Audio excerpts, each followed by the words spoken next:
এটা খুবই মর্মান্তিক একটা ঘটনা, দুঃখজনক ঘটনা। যে ঘটনাতে একজন কাঠুরিয়া স্বামী, সে তার স্ত্রীকে এবং তার দুই শিশু সন্তানকে গুরুতরভাবে পিটিয়ে আহত করে, যার প্রেক্ষিতে তার স্ত্রী মারা যান এবং তার শিশু সন্তান দুটির মধ্যে মেয়ে সন্তান যেটি 6 বছর বয়সী মোসাম্মদ আফরিন আক্তার, সেও মারা যায় আজকে চিকিৎসাধীন অবস্থায় ভোর 6টায় রংপুর মেডিকেল কলেজ আইসিইউতে। আমরা যদিও চেষ্টা করেছি, আমাদের এই কাঠুরিয়া মোহাম্মদ শহীদুল ইসলামের স্ত্রী, তিনি স্পটেই মারা যান, কিন্তু বাচ্চা দুটি জীবিত ছিল। আলামিন ছেলে 14 বছর আর মেয়ে মোসাম্মদ আফরিন আক্তার 6 বছর।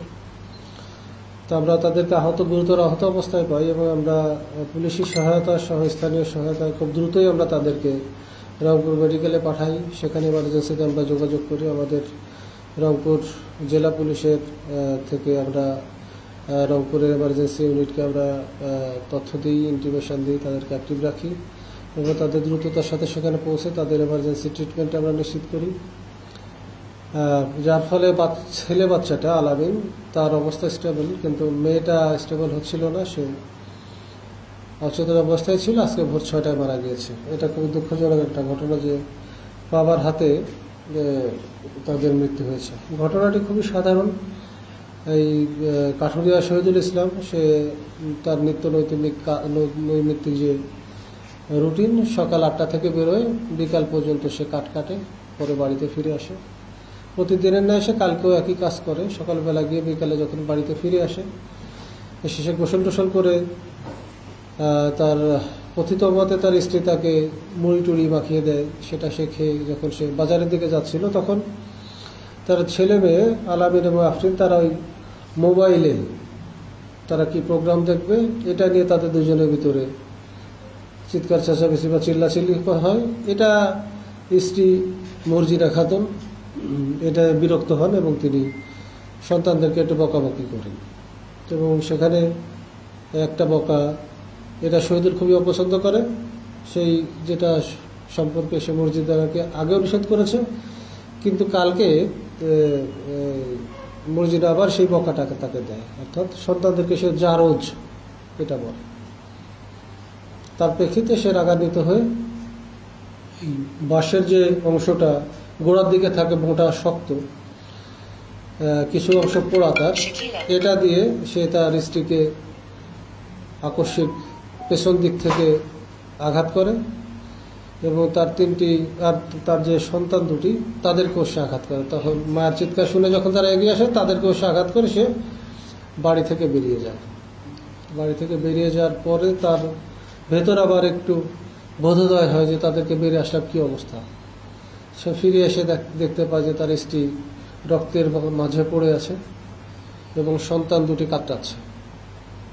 তখন সে চিৎকার চেঁচামেচি করে এবং সে ভান করার চেষ্টা করে যে কেউ হয়তো এই ঘটনা ঘটিয়েছে। তা সে নিজেই তার স্ত্রীকে নিয়ে ডাক্তারের কাছে যায়, যেখানে ডাক্তার তাকে মৃত ঘোষণা করেন। আর বাচ্চা দুটোকে তার বাবা, অর্থাৎ এই আহতদের দাদা, স্থানীয় নবাবগঞ্জ স্বাস্থ্য কমপ্লেক্সে নেয়, সেখান থেকে তাদেরকে দ্রুত রংপুরে রেফার করে। তো এটা আসলে খুবই সাধারণ একটা ঘটনার ভেতর দিয়ে একটা মর্মান্তিক বড় ধরনের একটা বিপর্যয় ঘটে গেছে, যেখানে একটা পরিবার, যে শহীদুল ইসলাম, তিনি এই দুটি হত্যার দায় তার কাঁধে এবং তার আর একটি সন্তান যে আলামিন, সেও চিকিৎসাধীন অবস্থায় আছে এবং তার অবস্থা এখনো স্টেবল আছে, কিন্তু ডাক্তার আমাদেরকে যেটা বলেছে যে তিনি হয়তো সুস্থ হয়ে উঠতে পারেন। তো আমরা ঘটনার পরপরই আমরা শহীদুলকে আমরা আমাদের সন্দেহের জায়গায় নিয়ে আসি এবং তাকে আমরা জিজ্ঞাসাবাদ করার জন্য আমরা প্রস্তুতি নিই। একই সাথে আমরা আরও কিছু তথ্য নিই। আমরা আরও 2টি লোককে নিই সাথে, শহীদুলের কথিত মত এবং পারিপার্শ্বিক সাক্ষ্য প্রমাণের ভিত্তিতে। তো আমরা 3 জনকে জিজ্ঞাসাবাদ করি, তার ভেতর থেকে আমরা নিশ্চিত হই যে এই স্বামী শহীদুল বা সন্তানদের পিতা শহীদুলই এই ঘটনাটা ঘটিয়েছেন, এবং এক পর্যায়ে গিয়ে তিনি আমাদের কাছে সবিস্তারে বিষয়টি বর্ণনা করেন, যেটা আমি আপনাদেরকে এতক্ষণ বর্ণনা করলাম।